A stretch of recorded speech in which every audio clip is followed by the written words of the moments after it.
গতকালের উদয়নারায়ণপুর প্রতাপচক খেলার মাঠে রক্ষা কালী পুজো অনুষ্ঠিত, তারই কিছু চিত্র আপনাদের তুলে ধরা হচ্ছে উদয়নারায়ণপুর লাইভ পেজের মাধ্যমে।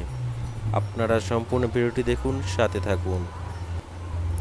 পেজে নতুন হয়ে থাকলে পেজটা অবশ্যই ফলো করে দিন। ইউটিউব চ্যানেল থেকে দেখে থাকলে চ্যানেলটা অবশ্যই সাবস্ক্রাইব করে দিন।